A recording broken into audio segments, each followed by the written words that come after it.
Alors, avant d'étudier le logarithme de base a, où a est un réel strictement positif, je vais faire un petit rappel sur la fonction exponentielle. Je rappelle que la fonction exponentielle, c'est la fonction définie et dérivable sur R tout entier, qui est égale à ses dérivés, c'est-à-dire que f' égale à f, avec par ailleurs f de 0, qui est égal à 1. Eh bien, ceci caractérise la fonction exponentielle, dont je vous rappelle la définition. Elle est définie sur R tout entier par exponentielle de x égale e exposant x. Maintenant, si je considère une fonction g définie sur R et dérivable sur R, dont la dérivée vérifie g' égale à k fois g, où k est un réel quelconque, eh bien, avec par ailleurs g de 0 égale à 1, eh bien, cette fonction-là est définie sur R par g de x égale à exponentielle de k fois x.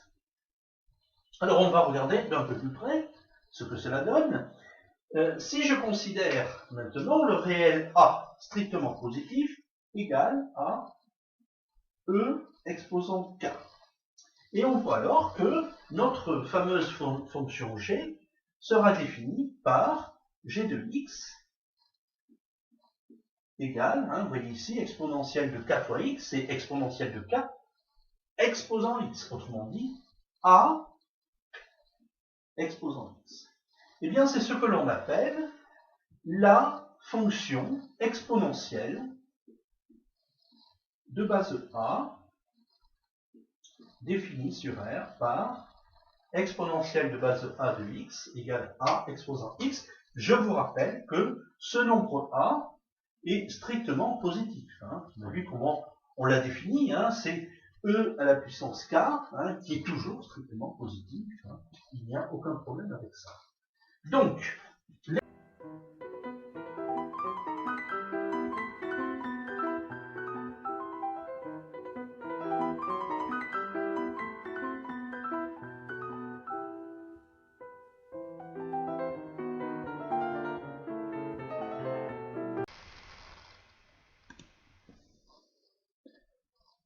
la fonction exponentielle de base a est la fonction définie sur R par exponentielle de base a de x égale a exposant x.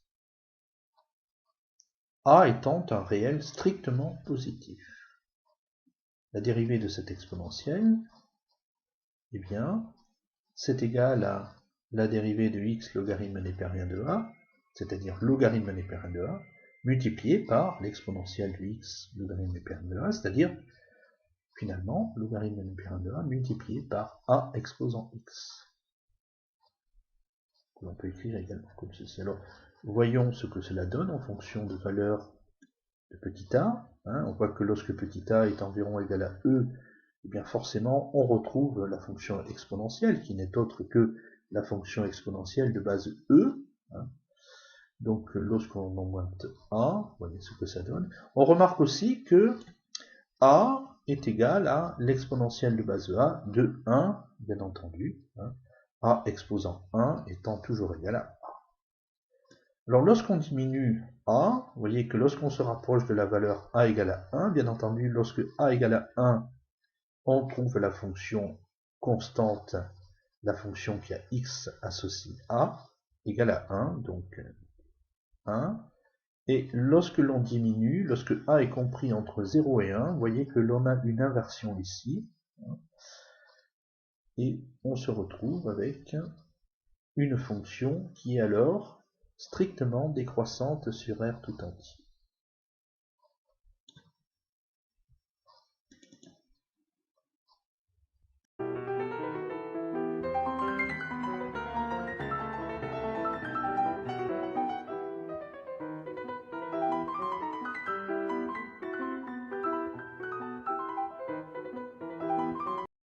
l'exponentielle de base A est ainsi définie.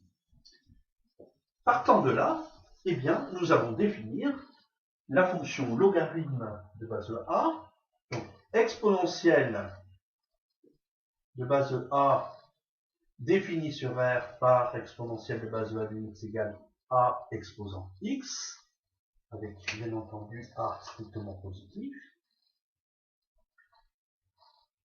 La fonction logarithme de base A sera, elle, définie sur, attention, la logarithme de base A sera définie sur R plus étoile par logarithme népérien de x sur logarithme népérien de A. Ah, mais il y a un problème. Et oui, A, on a vu, doit être strictement positif. Mais dans cette définition, vous voyez que logarithme népérien de A est au dénominateur. Autrement dit, grand A, le petit a, pardon, est non seulement strictement positif, mais petit a doit être différent de 1, pour éviter que le logarithme népérien de A soit égal à 0. Donc, très important, hein, on voit que la fonction exponentielle de base A, qui pourrait être très bien définie, hein, pour A égale à 1, hein, on aurait alors la fonction constamment égale à 1, mais pour qu'elle ait une fonction réciproque, il faut en outre que ce nombre A soit différent de A. Bien, on va vérifier que ça marche, hein. Je veux dire, on va vérifier que la fonction logarithme de base A est bien la fonction réciproque de l'exponentielle de base A. Bon, et bien pour ça, qu'est-ce qu'on va faire? Je vais considérer exponentielle de base A de logarithme de base A de x. Ceci n'est autre que A exposant logarithme de base A de x, c'est-à-dire logarithme népérien de x, sur logarithme népérien de A. Je me rappelle cependant que A est égal à E exposant logarithme népérien de A. Autrement dit, je peux écrire ceci, c'est égal à E exposant logarithme népérien de A, le tout exposant de logarithme népérien de x sur logarithme népérien de A. Autrement dit, ça va faire multiplier par logarithme népérien de x sur logarithme népérien de A. Vous voyez que ceci se simplifie, exponentielle de logarithme népérien de x, et il me reste x. Inversement, si j'applique le logarithme de base A de x, à exponentielle de base A de x,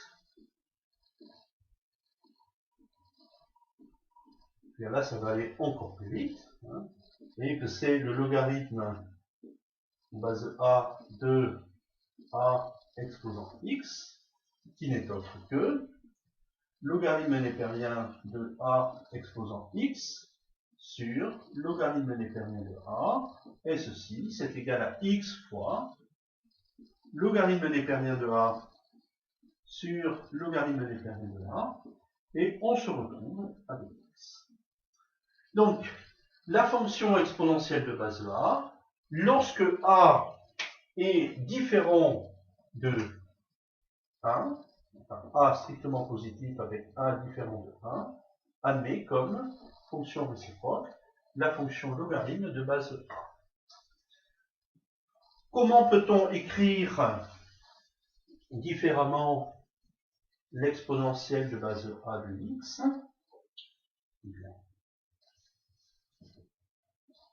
L'exponentielle de base A de x, en se rappelant que A est égal à E exponentielle, exposant logarithme népérien de 1, donc on a exponentielle de base A de x est égal à, je remplace E par EA par exponentielle de logarithme népérien de A, le tout exposant x, c'est-à-dire ici, multiplié par x.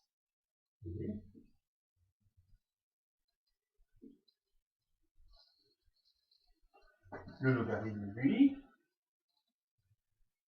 est défini ici. une petite remarque, hein, lorsque je dérive l'exponentielle de base A, hein, je vais l'écrire simplement, la dérivée de A exposant x, ceci, c'est la dérivée de exponentielle de logarithme népérien de A fois x. Et ceci, c'est égal à la dérivée de ceci, c'est-à-dire logarithme népérien de A multiplié par l'exponentielle de logarithme népérien de A fois x, c'est-à-dire A à la puissance x. Alors ça a l'air très facile tout ça, malheureusement, eh bien, on l'oublie trop souvent. Je vais dire, ça n'est plus au programme. Mais quand même. La fonction logarithme de base A, donc c'est la fonction réciproque de la fonction exponentielle de base A. Alors elle est définie sur R plus étoile par logarithme népérien de base A de x égale logarithme népérien de x sur logarithme népérien de. Donc elle est dérivable sur R plus étoile, et sa dérivée est égale à 1 sur x fois logarithme népérien de. Bien, alors, lorsque A, bien entendu, est égal à E, à peu près, lorsque A est égal à E, eh bien, on se retrouve avec logarithme népérien de base, le logarithme de base A, qui est égal à E, donc c'est le logarithme de base E, et qui n'est autre que le logarithme népérien. Lorsque A se rapproche, lorsque A augmente, hein, donc lorsque A est strictement supérieur à 1, la fonction est strictement croissante. Alors, je rappelle que A ne peut pas être égal à 1, on va voir pourquoi. Effectivement, lorsque A égale à 1, eh bien, on n'a plus de fonction, en fait, hein, puisqu'elle serait représentée par la droite d'équation x égale à 1. Ça ne pourrait pas être une fonction. Puis on voit que pour A égale à 1, eh bien, malheureusement, le logarithme népérien de 1 est égal à 0, donc la fonction ne peut pas être définie. Donc, A doit être ou strictement supérieur à 1, ou bien compris strictement entre 0 et 1. Donc on voit ce que ça donne. Pour 0, bien entendu, ça ne marche pas. Voilà. Alors, lorsque A est compris entre 0 et 1, la fonction est décroissante sur R plus étoile. Lorsque A est supérieur à 1, la fonction est croissante sur R plus étoile.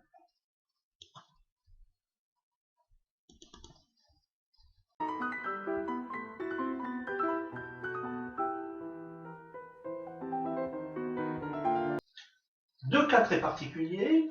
L'exponentielle de base E, c'est défini sur R par E à la puissance x, hein, donc c'est la fonction exponentielle. Et le logarithme en base A, eh bien, c'est le logarithme népérien sur logarithme népérien de E, c'est-à-dire 1. Donc, on retrouve le logarithme népérien. Alors, autre cas particulier, très connu, tout particulièrement dans les matières scientifiques, telles que la physique, chimie, et également traité, hein, c'est notre fameux grand log, le grand log qui n'est autre que l'exponentielle de base 10. Autrement dit, lorsque on vous parle de grand log de x, hein, quel que soit x appartenant à R plus étoile, eh bien, grand log de x, ça n'est autre que le logarithme népérien de x sur logarithme népérien de 10. Ça fait à peu près la moitié du logarithme népérien. C'est la fonction réciproque, hein, de l'exponentielle de base 10, hein, qui est définie sur R par exponentielle de base 10 de x égale 10 exposant x. Donc vous voyez que lorsque vous avez une puissance de 10, hein, eh bien, je vais prendre un exemple, hein, log de 10 exposant 7 par exemple, eh bien ceci, c'est égal à 7 tout simplement. Grand log de 10, c'est égal à 1. on a toujours grand log de 1 est égal à 0, etc., etc., etc. Hein. Donc le grand log pour tout x appartenant à r plus étoile, grand log de 10 exposant x, c'est égal à x. Et bien entendu, inversement, 10 exposant grand log de x, c'est lui aussi égal à x. Grand log, hein, j'ai dit grand log, bon, c'est le logarithme décimal. Ah oui, très important. Là-dessus, hein, n'oubliez pas hein, que si vous avez à traiter une fonction avec la fonction grand log, n'oubliez pas que si vous avez besoin de dériver, hein, la dérivée de ceci, hein, bien c'est égal à logarithme népérien de 10 multiplié par 10 exposant x. Hein, je me contente d'appliquer cette formule, hein, mais malheureusement, hein, il ne faut pas oublier ceci. C'est très important.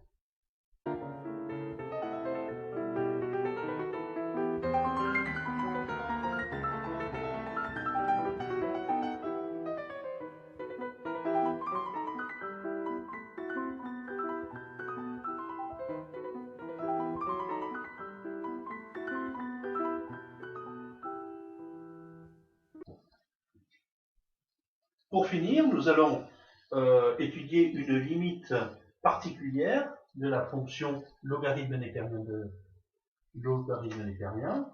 On va étudier la limite lorsque x tend vers 0 de logarithme népérien de 1 plus x sur x. Eh bien, pour étudier ça, il faut se rappeler que, ma foi, que se passe-t-il lorsque x tend vers 0? Logarithme népérien de 1 plus x tend vers un logarithme népérien de 1, c'est-à-dire 0. Logarithme x, lui, tend vers 0, 0 sur 0, eh bien, nous avons là une forme indéterminée. Une forme indéterminée qu'il va falloir lever. Comment? Eh bien, on se souvient que on l'avait fait avec l'exponentielle. Je vous rappelle que nous avions établi que la limite, lorsque x tend vers 0, de l'exponentielle de x moins 1 sur x, nous avions établi que ceci était égal à 1.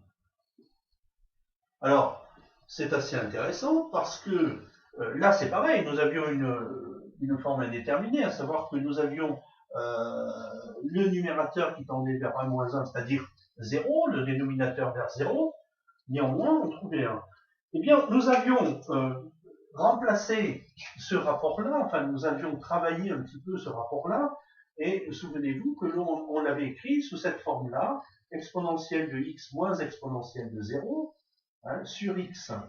Et on se rappelle que la limite, hein, lorsque x tend vers 0 de ce rapport-là, hein, bon, généralement, on utilise la variable h, hein, mais on reconnaît là la dérivée de l'exponentielle, la fonction exponentielle, en 0.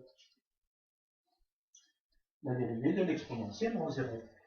Eh bien, ici, l'idée, elle est un peu la même. Donc, l'exponentielle, donc, on se rappelle, ceci, c'était donc l'exponentielle de 0, donc c'est égal à 1. Eh bien, c'est un peu la même idée, ici, hein, on va travailler un petit peu ce rapport-là, hein, ce rapport-là qui finalement, il est égal à quoi? C'est logarithme népérien de 1 plus x moins 0. Oui, mais 0, par exemple, logarithme népérien de 1 est sur x.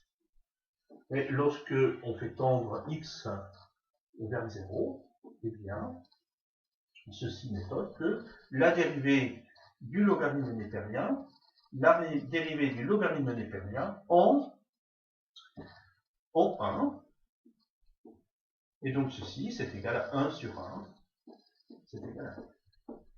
Et donc, la limite, lorsque x tend vers 0, de logarithme népérien de 1 plus x sur x est égal à 1.